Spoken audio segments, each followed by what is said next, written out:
I remember being in this session last year, and we really just spent 16 minutes creating something that took me a good 5 more hours, 7 more hours over the course of the spring to hammer out.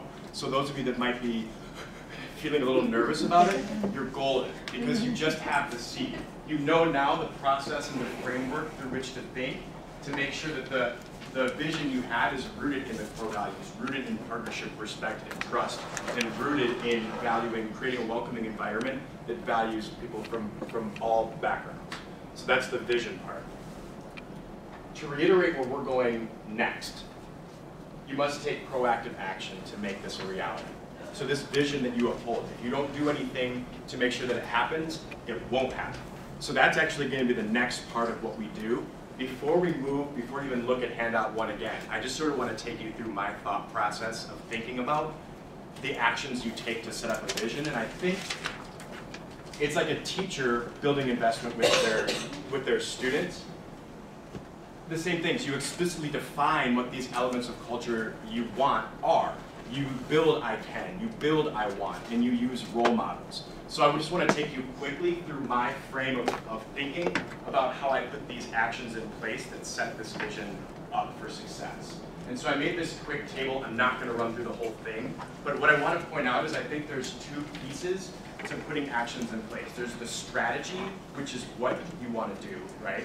And then there's the tactic, which is how are you going to do that? When are you going to do that? And so just to take you through 1 or 2. So with that part of investing in a vision, or with the teacher investing in big goals, you explicitly name and define the elements of culture that you want in the school and reinforce often. So I'm thinking, okay, what do I want to do? All right, I want to use print resources that constantly come up because they're a continual message. I want to build investment through those. So that's what I want to do. That's the strategy. The tactic then is, boom, I have that weekly newsletter. I'm going to explicitly write out what that aspect of culture is, what that core value is, and I'm going to highlight staff, core members, anybody on campus that has exemplified that. I'm not going to go any further because I think it is relatively easy to see the difference, but I'm going to keep this up just in case you want a reference point. So I'm going to turn it back over to table of facilitators. You have your nascent vision, you're developing vision. It's now time to think about strategies and tactics to ensure that this vision takes place. Again, table of facilitators, I'll let you know when it's time to move around.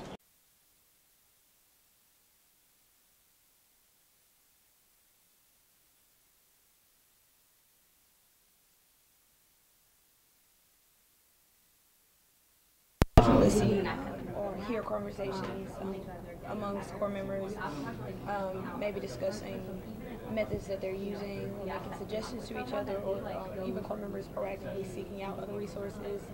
So instead of the CMA actually having to, wait until that ODC, the core member actually seeking out, hey, this is what happened in class today, ways to help, and then even on the staff level, CMAs, CSs, and CMs, all the way around staff.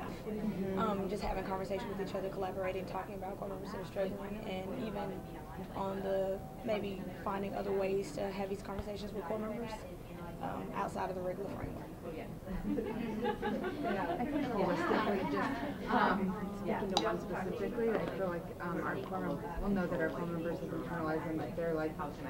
If they're referring to them when they're grappling with a certain challenge or scenario, or they're even grappling with core values being in tension with each other, and so they're utilizing them as a way to reflect and make a decision. And what might be a specific example where we could see somebody doing that in a way that we think would be really smart and meaningful? I think that there could be, an overemphasis on RPR, and then also thinking about or sense of possibility. And so, whether you're going to drive to the ultimate outcome, but then you also have to, weigh at to what extent. And so, whether you're staying up till 2 a.m. or, being fresh and, I want to be present and awake for my kids, so this is good enough, and so I'm going to go to bed. Yeah. So I think that's RPR and discipline building more than. And core members like going through that thought process themselves, but then also knowing that this is something I should be talking to my CMA about, or I should be talking to somebody else on the Institute staff that I have a relationship with and that I really trust, because they're going to have a perspective on this that they can share with me that will help me make a smart decision for myself. I think what's important there is, like, when there are tensions, one of those two people, whether it's the CMA or the CM, probably more the CMA, should be able to ground that discussion in the core values. So, like, I'm sure that conversation is going to come up. Should I keep going with this? It's 2 o'clock in the morning, or do I want to be, like, really fresh in the morning to actually... And when that conversation is happening, being able to kind of frame that and position it within the core values. The words that come to mind when thinking about integrity for me is just like collective responsibility on the work scale and then also the personal scale. So work, just like seeing people collaborate, seeing core members, core member advisors and other staff taking responsibility for everyone at the school level or at the institute level, and then just constantly having the interest of the students and the community and the school at the heart of what you're thinking and at the forefront of what you're actually acting on. Yeah. And I think another component of integrity is just having those in mind when you're making the tough decisions, and that those are influencing how you're thinking through a challenge and thinking through, what can I be flexible around in order to really think about what's at stake here.